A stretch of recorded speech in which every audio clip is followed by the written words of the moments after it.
Hi student, this is Karthik Trivedi and you are watching a lecture series of engineering graphics and design with me. So in last video we have solved example of epicycloid. In today's video we gonna solve example of hypocycloid. So those who haven't seen the video of epicycloid, first go there and see that video, and after understanding that video you can easily solve the example of hypocycloid. It is just same example as of that example.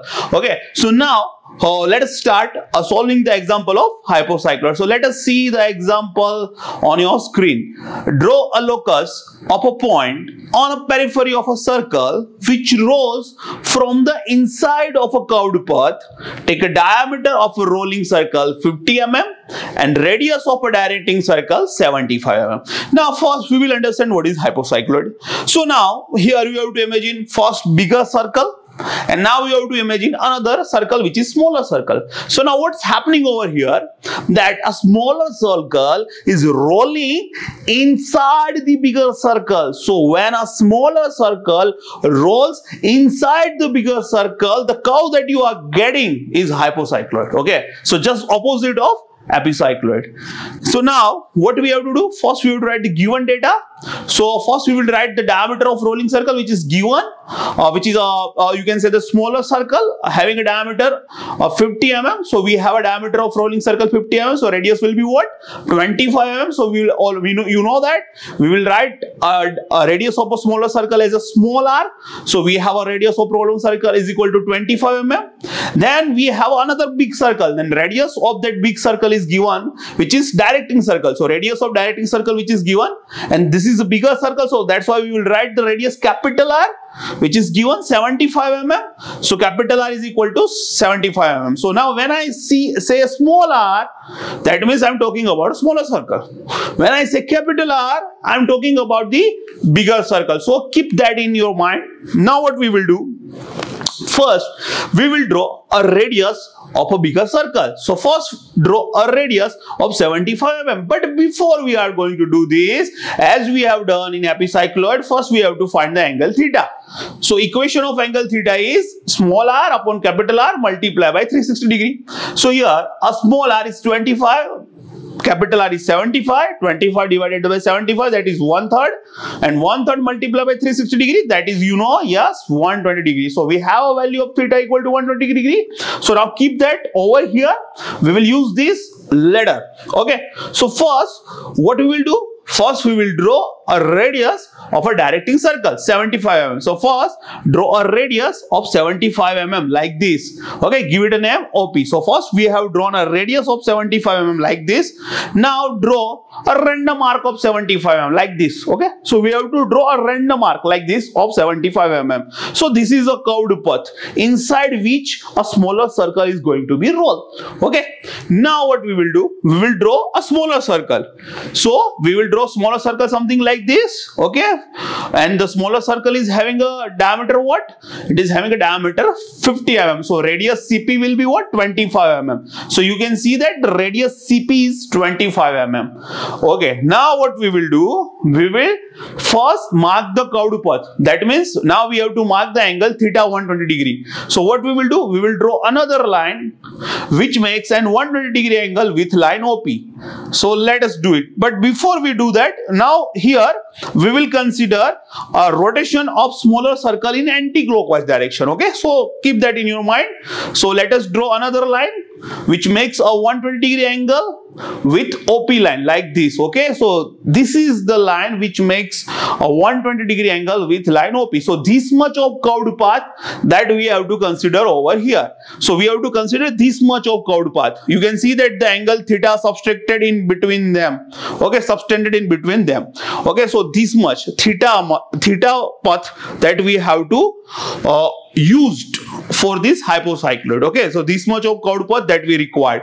Now what we will do, now we will divide this smaller circle into 8 number of equal parts. But before we do that, you can understand this. Here the OP shows the radius of directing circle which is bigger circle, and CP shows the radius of generating circle which is smaller circle over here.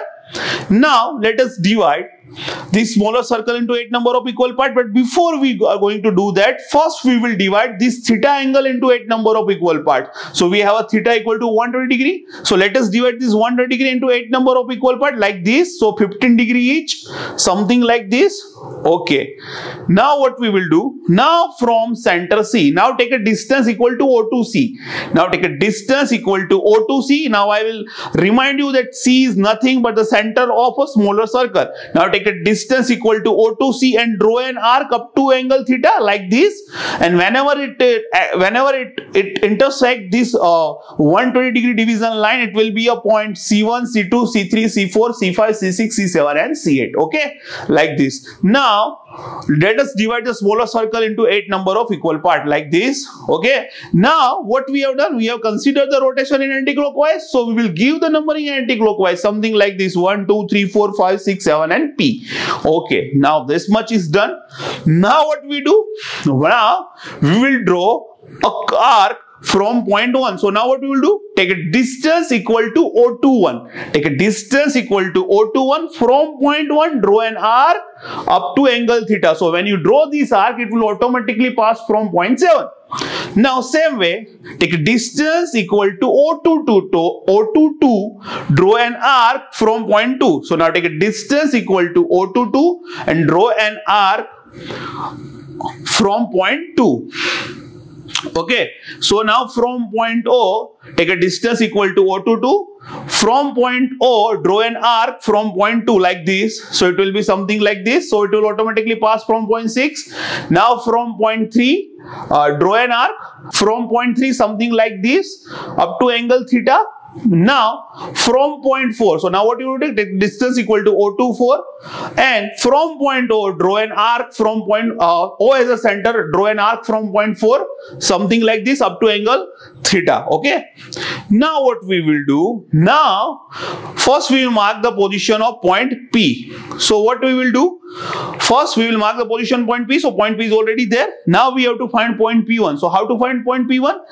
Take a distance equal to CP, C1 as a center, put an arc on an arc which is passing from point 1. Whenever it intersects, it will be a point P1. Okay. Same way, for finding P2, what we will do? Take a distance equal to CP, C2 as a center, put an arc on an arc which is passing from point 2. So wherever it intersects, it will be a point P2. Same for C3, what we will do? Take a distance equal to CP, C3 as a center, put an arc on an arc which is passing through point 3. Whenever intersect, it will be a point P3. Now point P4, what we will do? Take a distance equal to CP, C4 as a center, put an arc on an arc which is passing from point 4. So whenever intersect, it will be a point P4. For point P5, take a distance equal to CP, C5 as a center, put an arc on an arc which is passing from point 5.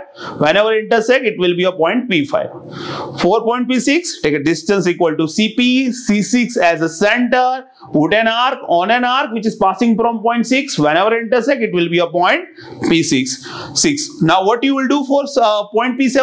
Take a distance equal to CP, C7 as a center, put an arc on an arc which is passing from point 7. Whenever intersect, it will be a point P7. And now for point P8, what we will do? Take a distance equal to CP, C8 as a center, put an arc on an arc which is passing from point P. Whenever intersect, it will be a point P8. Now what you will do? Now join all these points by a smooth curve like this. And the curve that you are getting over here is hypocycloid.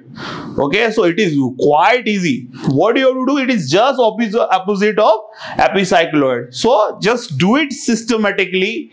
First, for any example of cycloid, what you have to do? First, you have to recognize whether the given example is of cycloid, whether it is of example of epicycloid, whether it is example of hypocycloid. If it is example of cycloid, then he will just mention something like this: there is a point P on a circle and circle is rolling on a straight line. That means that is the example of cycloid. If it is an example of epicycloid, what he will do? He will give you the two circles, one bigger circle and a smaller circle. If a smaller circle is rolling outside on the bigger circle, then that is the example of epicycloid.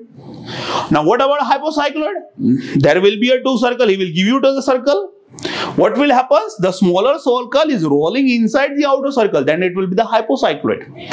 What about the inferior trochoid and superior trochoid? If point P is outside of the circle, then it will be a superior trochoid. If point P is inside of the circle, then it will be inferior trochoid. So what you have to do, you have to just keep the definition in your mind, and if your all the concept, if you have seen the previous video and this video, your all concept will be clear. So if your concept is clear, as soon as you will see the example, you will recognize, sir, this is the example of cycloid, or this is the example of epicycloid, or this is the example of hypocycloid. You can easily solve any example. So what you have to do, you have to just follow the systematic method. So I hope you will like this video. Have a nice day. Bye bye.